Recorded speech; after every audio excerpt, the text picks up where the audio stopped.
TV.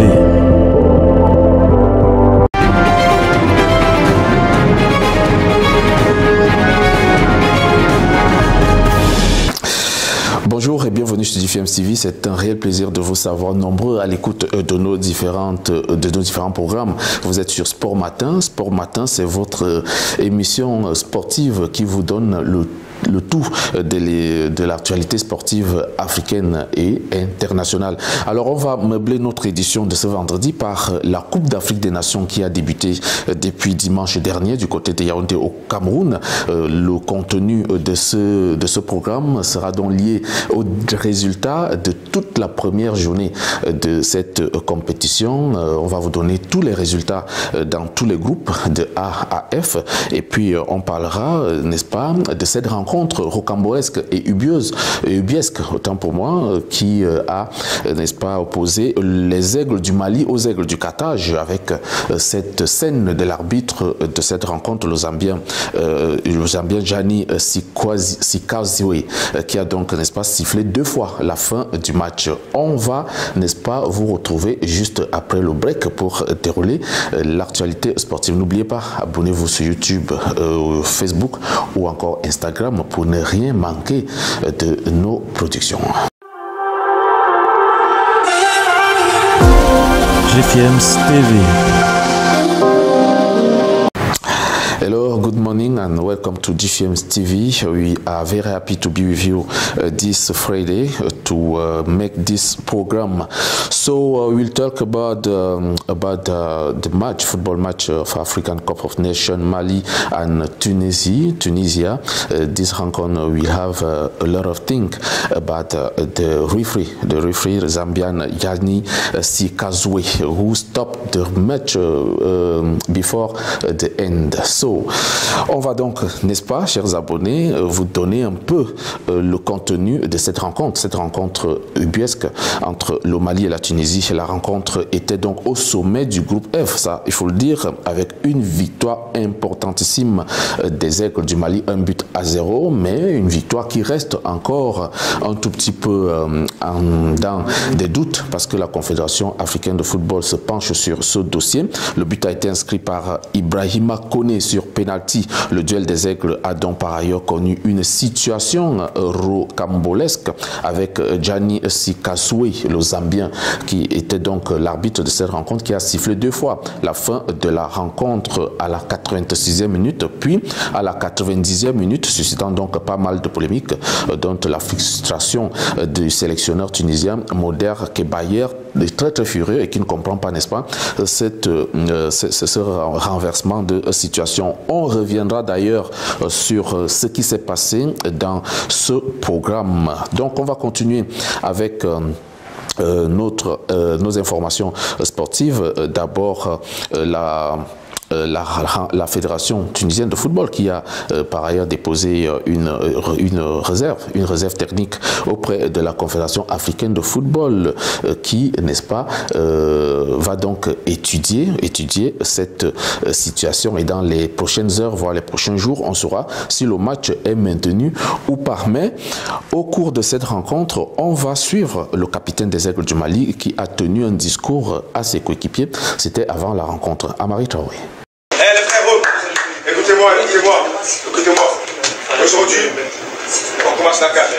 Le Mali va rentrer en lice aujourd'hui. Le 28 juillet, le staff technique et le staff médical, on est tous ensemble. Les 11 rentrants, ceux qui sont sur les bancs, et ceux qui sont dans les tribunes. Tout le monde veut jouer. Aujourd'hui, on défend le bilan du Mali.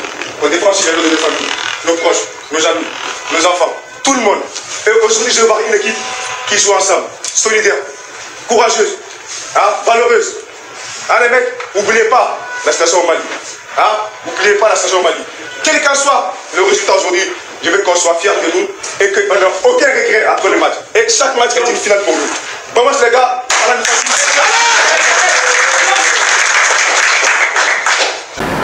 C'était donc là Amari Traoré, le capitaine des Aigles du Mali, qui, avant cette rencontre, a tenu à rappeler un certain nombre de choses à ses coéquipiers. On reste dans le groupe F avec la toute première victoire des Scorpions de Gambie de sélectionneur Tom Saintfield. C'était en Coupe d'Afrique des Nations. C'est la première participation d'ailleurs de la Gambie dans une Coupe d'Afrique des Nations. Victoire très importante, 1-0 contre la Mauritanie. Abli Diallo a donc su, n'est-ce pas, inscrire ce but important pour le groupe mené par Tom Saintfield. Il a, n'est-ce pas, sur une superbe frappe permis au groupe de remporter les 3 points de la compétition, ce qui permet à la Gambie, n'est-ce pas, de prendre la première place. Dans le groupe D, les Super Eagles du Nigeria ont battu les Pharaons d'Égypte 1-0. Le but a été inscrit par Kelechi Iheanacho dans le match au sommet de ce groupe.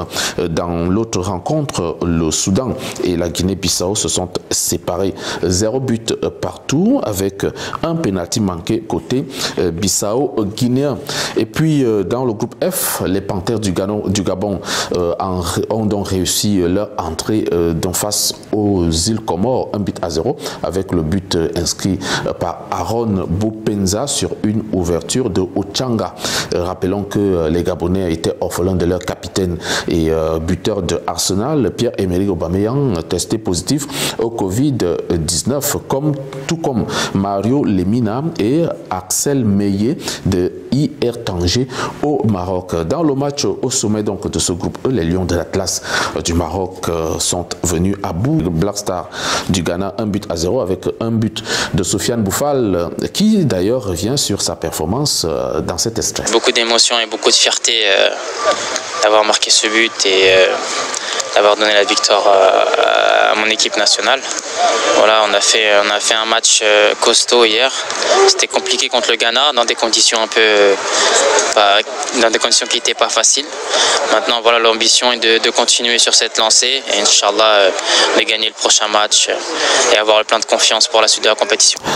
Voilà donc Sofiane Boufal qui, n'est-ce pas, permis à Vaïd Aïlozic et son groupe d'empocher les 3 points très importants pour la suite de la compétition. Dans le groupe B, le Sénégal remporte in extremis son match 1-0, c'était face au Zimbabwe grâce à un pénalty transformé par son buteur et le reste Sadio Mané. C'était au temps additionnel, pratiquement à la 95e minute de jeu.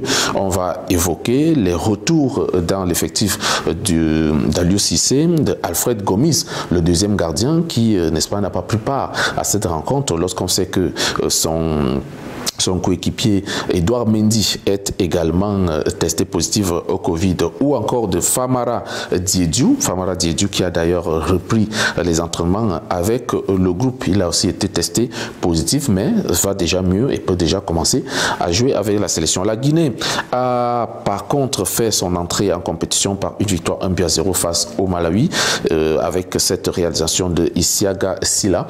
Et puis on va donc vivre un beau duel Sénégal-Guinée. Ça sera lors de la deuxième journée, donc dans les prochains jours. On se souvient qu'en match d'ouverture, les Lions indomptables du Cameroun avaient battu les étalons du Burkina Faso 2-1 avec un doublé de Vincent Aboubakar suite à 2 pénaltys, n'est-ce pas, réalisés. Et le but burkinabé était l'œuvre de Gustavo Sangaré. Le Cap-Vert, lui, est venu à bout de l'Éthiopie 1-0 dans ce groupe A grâce à Julio Tavares qui a donc permis aux requins du Cap-Vert d'empocher les 3 points et de pouvoir poursuivre sereinement leur compétition. Passons dans le groupe C. Le groupe C qui a connu la surprise de cette première journée, c'est donc le match nul entre les Fennecs d'Algérie, champions d'Afrique en titre, et les Lion Stars de Sierra Leone. La seule satisfaction est que l'Algérie n'a pas, n'est-ce pas, été battue et conserve donc son record d'invincibilité successif qui va déjà à 36 rencontres sans défaite. C'est un record mondial que l'Algérie est allée battre dans cette compétition. Restons donc dans le groupe C avec cette victoire importante, mais importante pour les éléphants de Côte d'Ivoire sur la Guinée équatoriale. 1-0, but marqué par Max Alain Gradel exceptionnel. Donc un but qui permet aux éléphants de Côte d'Ivoire d'empocher les 3 points. Il faut noter que la Côte d'Ivoire a joué sans son gardien de but, Sylvain Bohou, qui a donc été suspendu par la FIFA pour une faute de consommation de drogue. Et c'est le jeune gardien Badra Ali Sangaré qui a donc été l'auteur de plusieurs arrêts décisifs dans cette rencontre.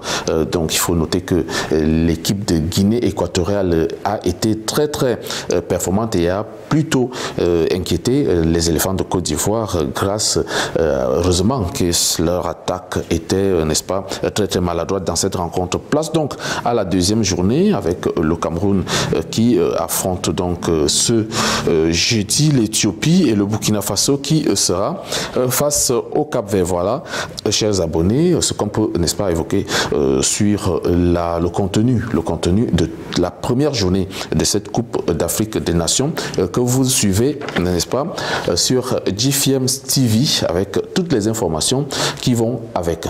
Restons dans la CAN, la Coupe d'Afrique des Nations, et parlons un peu de l'ambiance qui règne au Cameroun en ce moment. Le Cameroun tout entier vibre donc au rythme de la 33e Coupe d'Afrique des Nations.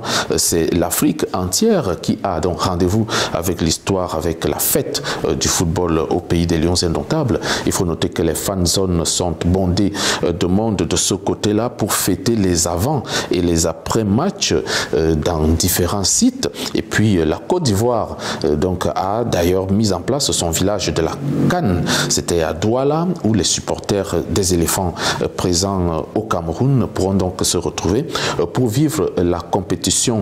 Notons aussi que la fête du football est tout à fait un tout petit peu animée de part et d'autre dans les tribunes, dans les gradins et même en dehors, parce que lorsqu'il y a une compétition comme celle-là, tout est mis en œuvre pour pouvoir permettre, autant pour moi, aux amoureux du football de ressentir non seulement la fraîcheur du pays, mais aussi l'ambiance qui va autour de la compétition. Nous, on va revenir donc, chers abonnés, sur cette rencontre ubuesque, n'est-ce pas, et rocambolesque entre entre le Mali et la Tunisie. Cette rencontre qui a donc connu une scène qui, n'est-ce pas, est incroyable, selon beaucoup de spécialistes. Et ça n'a jamais été, n'est-ce pas, vécu dans le monde du football, ça, il faut le dire. L'arbitre zambien Gianni Sikazoué a donc sifflé une première fois la fin de la rencontre. C'était à la 86e minute, alors que le Mali menait 1-0, but inscrit sur penalty d'ailleurs. Une décision qui a rendu fou furieux le staff le banc de touche tunisien et son sélectionneur Monder Kabayer. Après donc avoir constaté son erreur, sa faute, la star du jour, qui est donc l'arbitre Gianni Sikazoué, a donc fait reprendre la rencontre. Il a de nouveau sifflé la fin du match. C'était à la 90e minute, donc juste quelques minutes après, et c'est sous escorte de la sécurité que le corps arbitral a donc quitté la pelouse et tout le monde est entré dans les vestiaires. L'entraîneur, le sélectionneur du Mali, Mohamed Magasuba, avait même déjà commencé sa conférence de presse d'après-match. Les joueurs étaient en train de s'échanger dans les vestiaires et voilà, une fois tous les dirigeants du football, les dirigeants donc de la rencontre sont revenus appeler les joueurs et leur ont demandé de rejoindre la pelouse car le match devait reprendre, mais cette fois avec un autre arbitre, pas avec Gianni Sikazoué qui tout de suite était déjà mis à la touche par le comité d'organisation de cette compétition. Il faut noter que seuls les Aigles du Mali ont rejoint la pelouse. Les joueurs tunisiens sont restés dans leur vestiaire ainsi que leur staff. Le match n'a finalement donc pas repris et le chef de la délégation tunisienne a déposé des réserves qui sont en train d'être étudiées au bureau du comité d'organisation de la Coupe d'Afrique des Nations ou de la CAF si vous voulez. On saura donc dans les prochains jours si le match sera à rejouer ou non. À noter que le Mali avait un carton rouge rouge déjà et que le match pouvait encore aller jusqu'à 6 minutes. Donc une possibilité à la Tunisie, pourquoi pas de revenir au score ou même de renverser la vapeur. Donc c'est une décision très importante que nous attendons de la part de ceux qui décident, ceux qui sont donc à la tête de l'organisation de cette compétition. Mesdames, Messieurs, c'était donc Sport Matin de ce vendredi. Merci d'avoir prêté une oreille attentive à notre programme. Rendez-vous mardi, notamment pour l'entame de la deuxième journée de la Coupe d'Afrique des Nations et les dessous de la compétition. Portez-vous bien et bon week-end.